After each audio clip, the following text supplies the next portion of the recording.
Assalamualaikum warahmatullahi wabarakatuh. Perkenalkan, nama saya Farisal Zikri dengan NIM 1810813008. Saya merupakan perwakilan dari kelompok 1 mata kuliah Metode Penelitian Sosiologi Kuantitatif. Nah, di sini saya akan menjelaskan beberapa poin terkait materi dari mata kuliah MPS Kuantitatif ini. Yang pertama, saya akan menjelaskan mengenai prinsip-prinsip menyusun usulan penelitian dan rancangan penelitian. Nah, di sini ada beberapa poin prinsip-prinsip dalam menyatakan dan menjelaskan. Yang pertama yaitu latar belakang. Latar belakang ini terbagi atas 4, yaitu latar belakang penelitian, latar belakang pemilihan masalah penelitian, alasan pemilihan judul penelitian, dan yang terakhir alasan pemilihan masalah penelitian. Kemudian yang kedua kita yaitu rumusan masalah. Dan ketiga yaitu tujuan penelitian, lalu menyusun hipotesis penelitian. Yang kelima yaitu asumsi dan keterbatasan penelitian.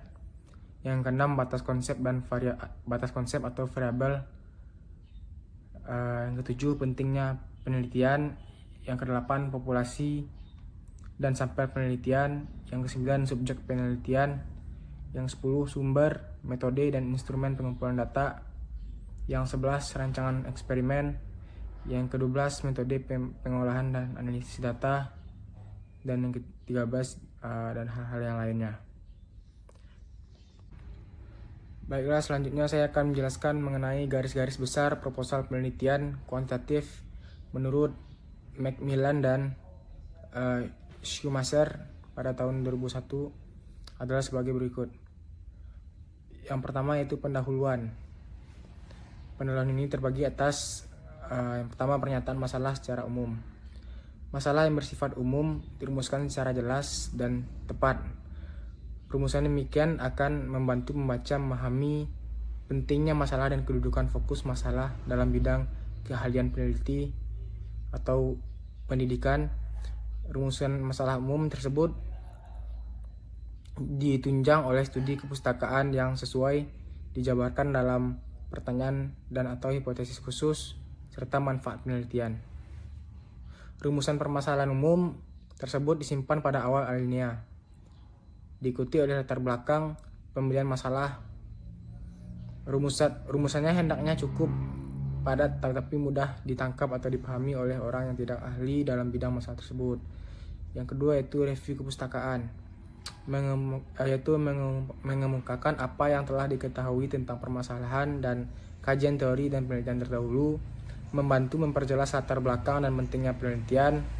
Review kepustakaan juga menjelaskan tentang pentingnya masalah yang akan diteliti, pendirian peneliti, kritik terhadap desain penelitian terdahulu, identifikasi kesenjangan-kesenjangan dan hal-hal baru yang akan dikembangkan.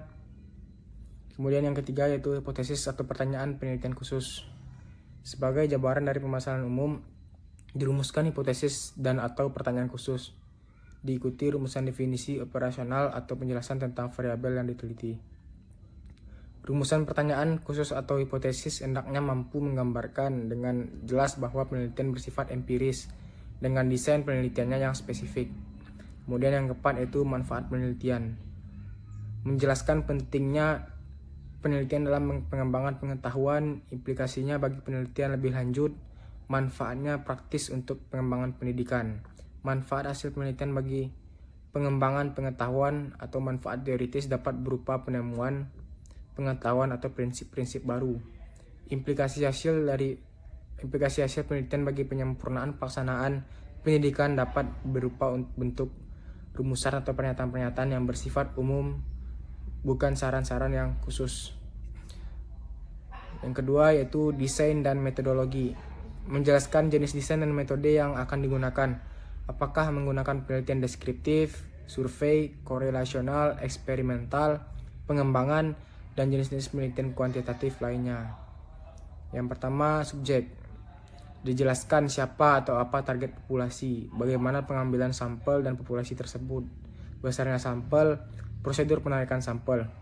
Dalam bagian ini dijelaskan juga bagaimana menjaga nama baik subjek yang diteliti, izin untuk meneliti serta memelihara kerahasiaan data dan individu-individu yang menjadi sumber data.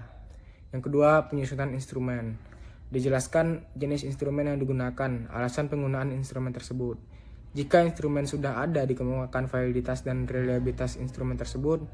Bila instrumen akan dikembangkan, dikemukakan proses pengembangan dan pengujian validitas dan reliabilitasnya. Yang ketiga yaitu prosedur. Dijelaskan bagaimana penelitian akan dilaksanakan, bagaimana hubungan antar variabel dapat dicari. Dalam penelitian deskriptif atau survei, prosedur ini mencakup penyiapan angket, pembuatan pedoman dan jadwal wawancara, latihan dan pemberian petunjuk bagi pengumpul data. Dalam penelitian eksperimen, prosedurnya lebih kompleks, meliputi identifikasi dan pemilihan kelompok eksperimen dan kelompok kontrol, spesifikasi perlakuan, prosedur untuk mengurangi variabel-variabel penyela, dan lain-lain.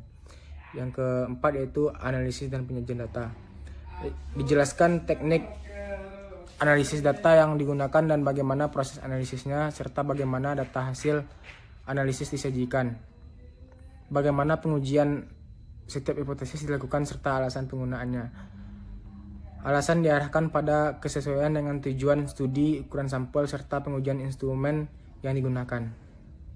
Pada bagian ini juga dijelaskan bentuk penyajian data yang akan dibuat seperti tabel, grafik, profil, bagan, dan lain-lain. Kemudian yang kelima yaitu keterbatasan desain.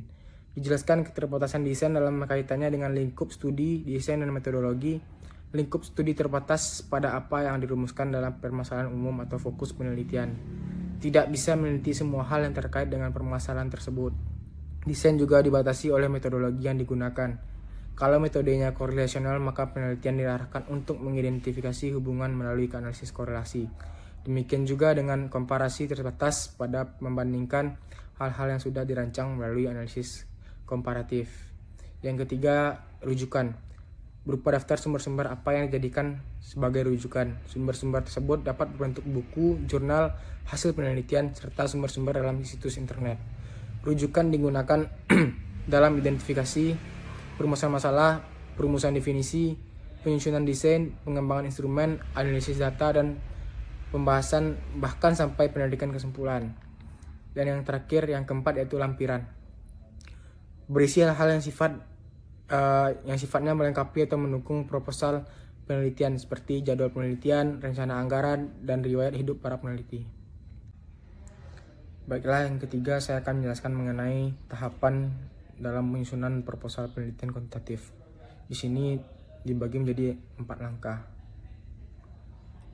Yaitu langkah pertama yaitu masalah atau dan juga populasi.